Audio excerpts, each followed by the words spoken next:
नमस्कार किसान भाइयों, आज के इस वीडियो में हम जानेंगे मक्का की खेती कैसे की जाती है। इससे पहले किसान भाइयों, हमारे चैनल पे पहली बार आए हैं तो चैनल को सब्सक्राइब करें, बेल आइकन को प्रेस कर दें ताकि इस तरह की वीडियो जब भी मैं लेके आऊं तो इसका नोटिफिकेशन आपको सबसे पहले पहुंचे। किसान भाइयों, मक्का की खेती मोटे अनाज के रूप में की जाती है। भारत में मक्के का इस्तेमाल अनाज, भुट्टे और हरे चारे के रूप में होता है, लेकिन विदेशों में मक्के का व्यापारिक तौर पर बड़े पैमाने में इस्तेमाल होता है, जहां मक्के से प्रोटीनेक्स, चॉकलेट, पेंट्स, स्याही, लोशन, स्टार्च और कॉर्न सिरप जैसी कई चीज़ें बनाई जाती है, जिसमें स्टार्च बनाने में इसका सबसे ज़्यादा इस्तेमाल किया जाता है। किसान भाइयों, मक्का के अंदर कार्बोहाइड्रेट और प्रोटीन जैसे तत्व पाए जाते हैं, जिस कारण ये मानव के लिए ज़्यादा उपयोगी होता है, लेकिन भारत में इसका ज़्यादा इस्तेमाल पशुओं के खाने तथा मुर्गी दाने के रूप में किया जाता है, जबकि इंसान मक्के का इस्तेमाल भुट्टे, पॉपकॉर्न और लई के रूप में करता है। किसान भाइयों, मक्के की खेती खरीफ के मौसम में की जाती है। इसकी खेती के लिए ज़्यादा तापमान की ज़रूरत होती है, इस कारण इसे गर्म जलवायु वाली जगहों पर अधिक उगाते हैं। मक्के की खेती के लिए दोमट मिट्टी सबसे उपयुक्त होती है। भारत में मक्का की खेती ज़्यादातर मैदानी भागों में की जाती है, जिनमें आंध्र प्रदेश, राजस्थान, बिहार, कर्नाटक, उत्तर प्रदेश, पंजाब और हरियाणा राज्य शामिल है। इनके अलावा भी और कई राज्य हैं जहां इसकी खेती की जाती है। किसान भाइयों, अगर आप भी इसकी खेती करना चाह रहे हैं तो आज हम आपको इसकी खेती के बारे में संपूर्ण जानकारी देने वाले हैं। किसान भाइयों, मक्के की खेती के लिए उपयुक्त मिट्टी की बात किया जाए तो मक्का की खेती के लिए बलुई और दोमट मिट्टी सबसे उपयुक्त होती है, लेकिन बलुई मिट्टी के अलावा भी मक्के को और कई तरह की मिट्टी में उगाया जा सकता है। इसकी खेती के लिए मिट्टी में जल भराव की समस्या नहीं आनी चाहिए, साथ ही मिट्टी में उर्वरक क्षमता भी अच्छी होनी चाहिए। मक्का की खेती अम्लीय और क्षारीय भूमि में नहीं की जा सकती है। इसके लिए मिट्टी का पीएच मान 7 के आसपास ही होना चाहिए होता है। किसान भाइयों, जलवायु और तापमान की बात किया जाए तो मक्के की खेती के लिए उपोष्ण कटिबंधीय जलवायु सबसे उपयुक्त होती है। मक्के का पौधा खरीफ के मौसम में अधिक और अच्छी पैदावार देती है, लेकिन आज इसे खरीफ के अलावा रबी के मौसम में भी उगाया जाता है। मक्के की खेती के लिए ज़्यादा वर्षा की ज़रूरत नहीं होती है। मक्के की खेती को ज़्यादा तापमान की ज़रूरत होती है। मक्के के बीज को अंकुरित होने के लिए 20 डिग्री से ज़्यादा तापमान की ज़रूरत होती है। अंकुरित होने के बाद पौधे की वृद्धि के टाइम तापमान 25 से 30 डिग्री होना चाहिए होता है। इस तापमान पर पौधा अच्छे से विकास करता है और पैदावार भी अच्छी होती है। किसान भाइयों, मक्के की किस्म की बात किया जाए तो मक्का को किस्मों के आधार पर अलग अलग प्रजातियों में बांटा गया है। बाजार में आज मक्के की 3 तरह की प्रजातियां मौजूद है, जैसे जल्दी पकने वाली किस्में, मध्य अवधि की किस्में, देरी से पकने वाली किस्में। किसान भाइयों, जल्दी पकने वाली किस्में की बात किया जाए तो जल्दी पकने वाली किस्मों के पौधे बीज लगने के 75 से 80 दिन बाद पककर तैयार हो जाती है। इस प्रजाति की किस्मों की औसतन पैदावार 30 क्विंटल प्रति हेक्टेयर तक पाई जाती है। जल्दी पकने की वजह से ये किसान भाइयों के लिए लाभदायक है, क्योंकि जल्दी फसल बेचकर अच्छा मुनाफा तो मिलता ही है और साथ में एक और फसल को उगाने के लिए भी पर्याप्त समय आसानी से मिल जाता है।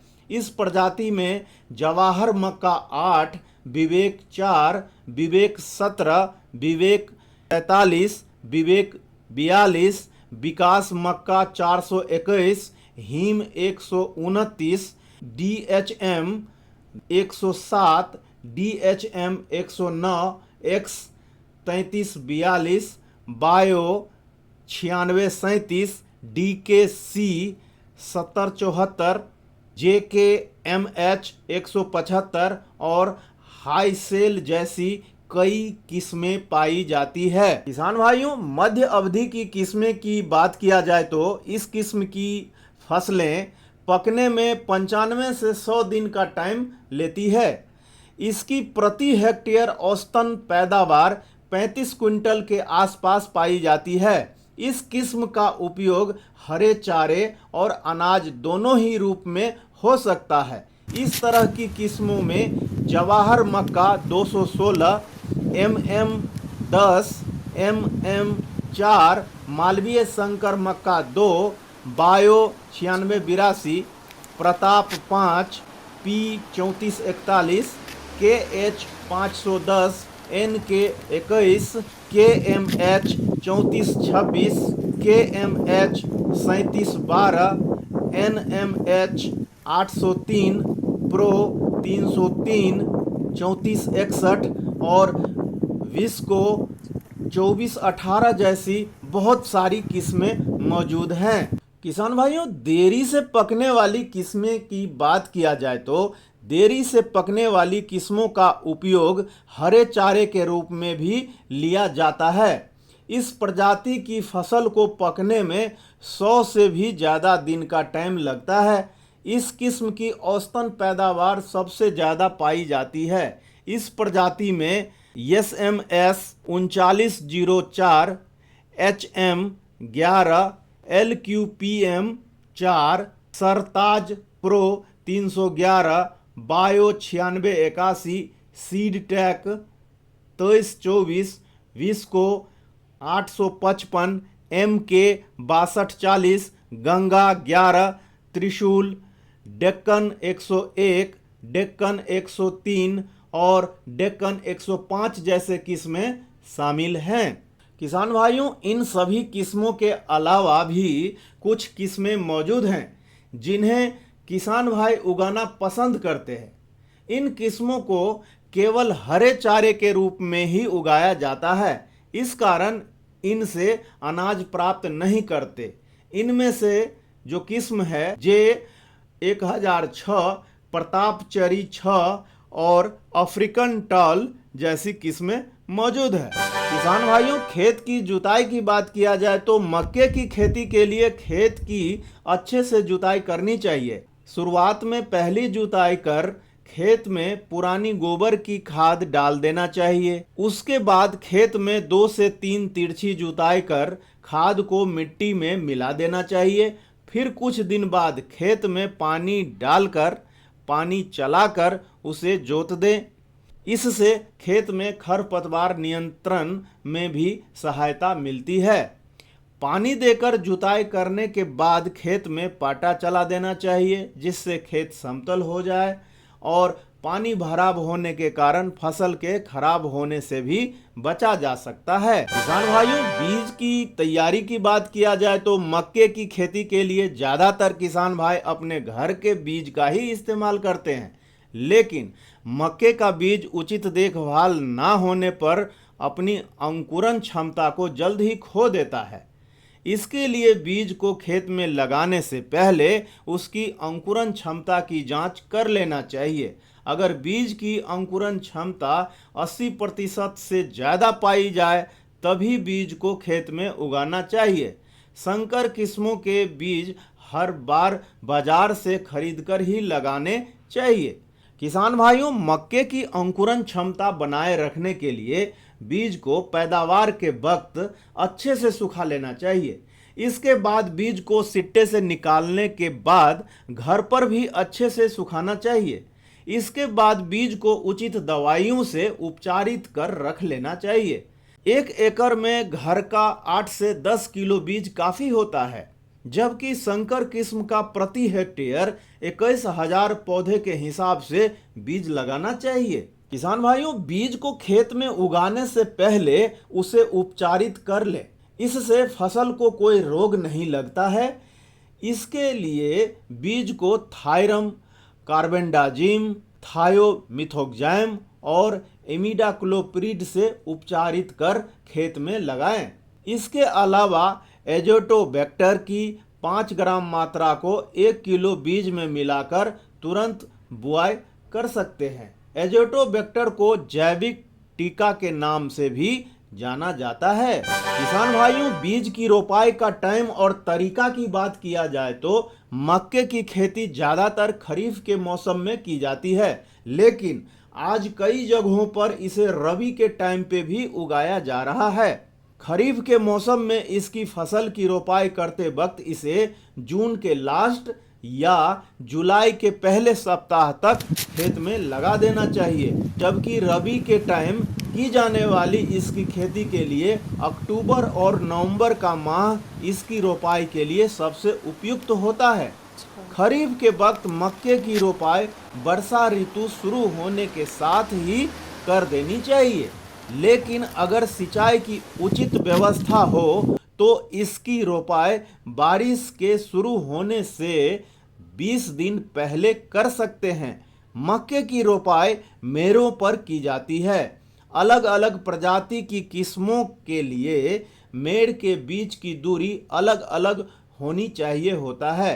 जल्दी पकने वाली किस्मों के लिए 2 मेड़ों के बीच लगभग 2 फीट की दूरी होनी चाहिए, जबकि मध्य अवधि की फसल के लिए मेड़ की दूरी 2 फीट से 3 फीट और कम अवधि के फसल के लिए 1 फीट की दूरी काफी होती है। किसान भाइयों, मक्के के बीज को खेत में उगाने के लिए किसान भाई मशीनों का इस्तेमाल करते हैं, लेकिन जो छोटे किसान होते हैं वो इसकी रोपाई हाथ से ही करते हैं।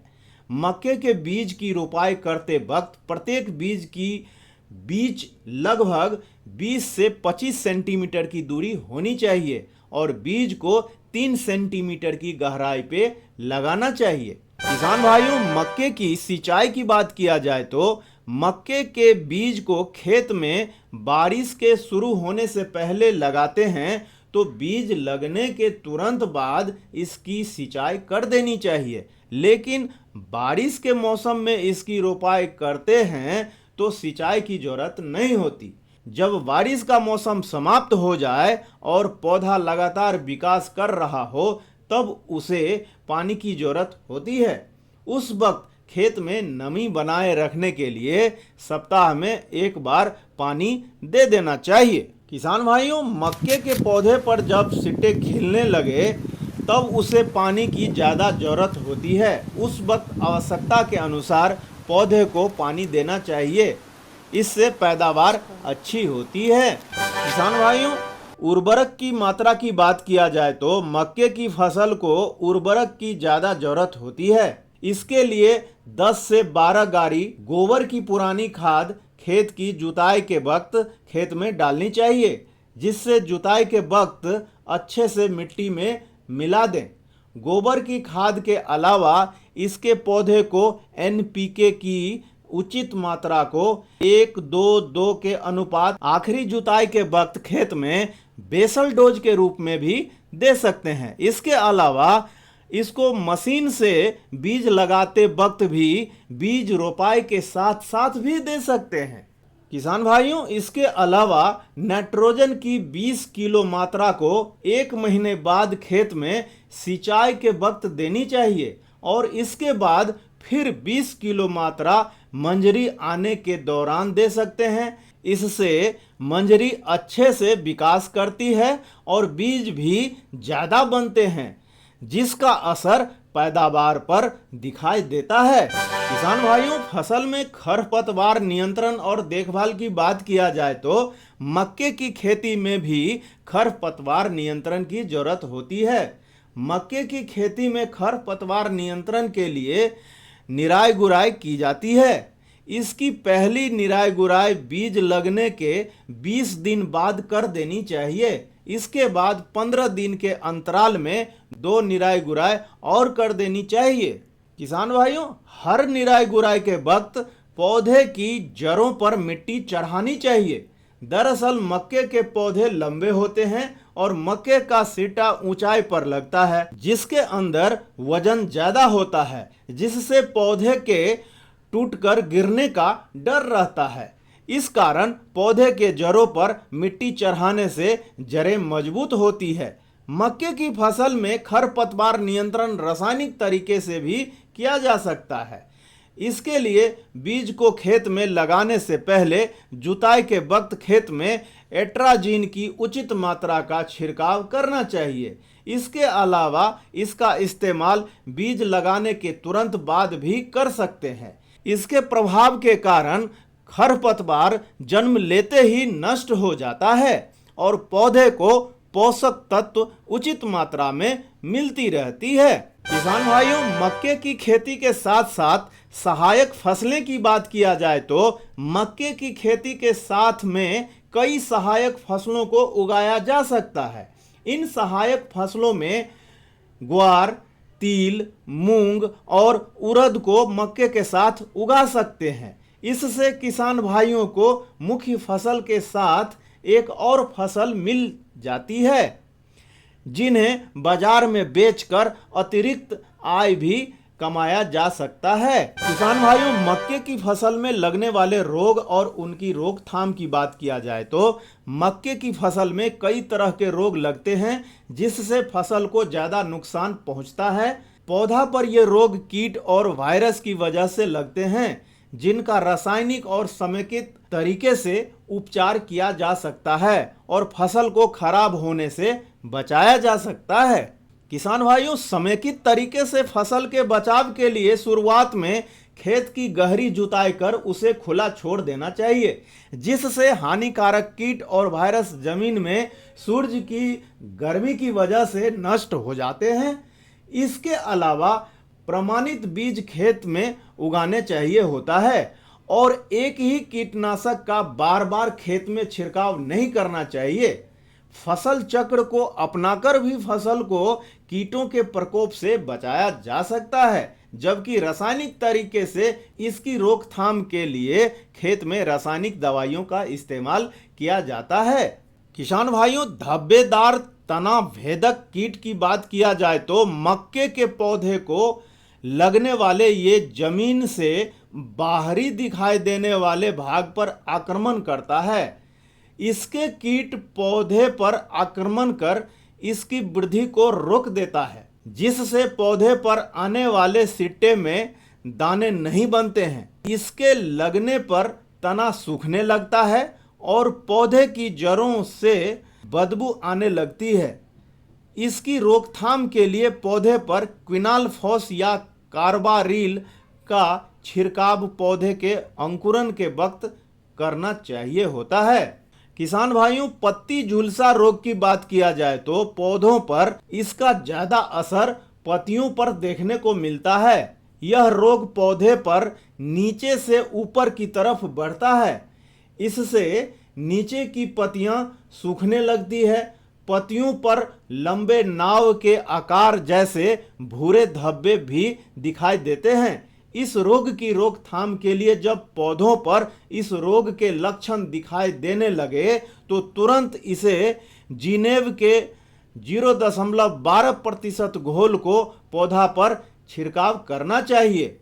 किसान भाइयों, डॉनी मिल्ड्यू की बात किया जाए तो डॉनी मिल्ड्यू रोग पौधे के अंकुरन के तुरंत बाद दिखाई देता है।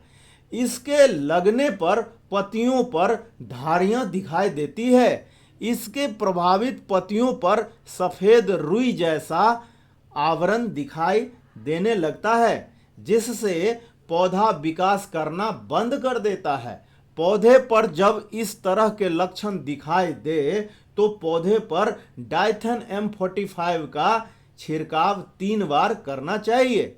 किसान भाइयों, तना सड़न रोग की बात किया जाए तो पौधे पर यह रोग किसी भी अवस्था में लग सकता है, लेकिन इसका ज्यादा प्रकोप पौधे की मध्यम अवस्था में देखने को मिलता है। इस रोग की वजह से पौधे का तना सड़ने लगता है, जिसकी शुरुआत पौधों की पहली गांठ से होता है। इसके लगने पर पौधे की पत्तियों का रंग पीला पड़ जाता है और पत्तियां सूखकर गिरने लगती है। पौधे पर इस रोग के लक्षण दिखाई दे तो पौधे की जड़ों में कैप्टन की उचित मात्रा का घोल बनाकर ड्रेंचिंग करना चाहिए। किसान भाइयों, सफेद लट रोग की बात किया जाए तो सफेद लट का रोग पौधे की जड़ों पर देखने को मिलता है। इसकी सुंडी जमीन में रहकर पौधे की जड़ों को काटती है, जिससे पौधे को सबसे ज्यादा नुकसान पहुंचाता है। इसके लगने पर पौधे की पत्तियां पीली पड़ जाती है और कुछ टाइम बाद पौधा मुरझाने लगता है। पौधे की जड़ों के पास की मिट्टी हटाने पर इसकी सुंडी दिखाई देती है, जिसका रंग सफेद और मुंह पीले रंग का होता है। इस रोग के लगने पर पौधे की जड़ों में क्लोरपैरिफॉस 20% EC का उचित मात्रा का छिड़काव करना चाहिए। इसके अलावा बीज को बोने से पहले खेत में फोरेट का छिड़काव कर देना चाहिए। किसान भाइयों, पत्ती लपेटक कीट की बात किया जाए तो पौधों पर यह रोग कीट की वजह से लगता है। इसके कीट पौधे की पत्तियों को लपेटकर इसके अंदर रहकर पत्तियों को नुकसान पहुंचाते हैं, जिससे पत्तियों का रंग धीरे धीरे सफेद दिखाई देने लगता है। इस रोग की रोकथाम के लिए पौधे पर स्पिनोसैड, ट्राइजोफॉस या क्विनालफॉस का छिड़काव करना चाहिए। किसान भाइयों, कटुआ रोग की बात किया जाए तो पौधे को ये कीट सबसे ज्यादा नुकसान पहुंचाता है। इस रोग की सुंडी दिन के वक्त मिट्टी के अंदर रहती है और रात के वक्त मिट्टी से बाहर आकर पौधे के तने को मिट्टी के पास से काट देती है, जिससे पौधा तुरंत नष्ट हो जाता है।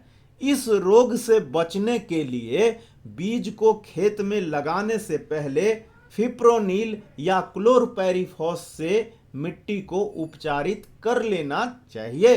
किसान भाइयों, फसल की कटाई की बात किया जाए तो मक्के की फसल अलग अलग प्रजाति के अनुसार 75 से 100 दिन में पककर तैयार हो जाती है। फसल के पकने पर भुट्टे में दानों का रंग पीला दिखाई देने लगता है और भुट्टे को ढकने वाले पत्तों का रंग भी पीला पड़ने लगता है। ऐसे में पौधे की कटाई कर लेनी चाहिए। बाजरे की तरह मक्का की 2 बार कटाई की जाती है। पहले इसके पौधे को काटा जाता है, इसके बाद इसके भुट्टे को पौधे से काटकर अलग किया जाता है। भुट्टे के काटने के बाद बचे भाग को सुखाकर पशुओं के चारे के लिए उपयोग में लाया जाता है। भुट्टे को काटने के बाद इसे कुछ दिन धूप में सुखाना चाहिए। जब भुट्टे के दाने अच्छे से सूख जाते हैं, उसके बाद उन्हें मशीन या थ्रेशर से निकलवाना चाहिए, जिन्हें बाद में बोरों में भरकर बाजार में बेचने के लिए ले जाना चाहिए। किसान भाइयों, पैदावार और लाभ की बात किया जाए तो मक्के की अलग अलग किस्मों की औसतन पैदावार 40 से 65 क्विंटल प्रति हेक्टेयर हो जाती है और इसका बाजार भाव 2 से 3 हजार प्रति क्विंटल होता है, जिससे किसान भाई काफी कम समय में ही लगभग 1 लाख तक की पैदावार आसानी से कर सकते हैं। किसान भाइयों, इस वीडियो में दी गई जानकारी अगर आपको अच्छी लगी तो वीडियो को लाइक करें, अन्य किसानों तक शेयर करें और चैनल को सब्सक्राइब करना बिल्कुल भी न भूलें। धन्यवाद।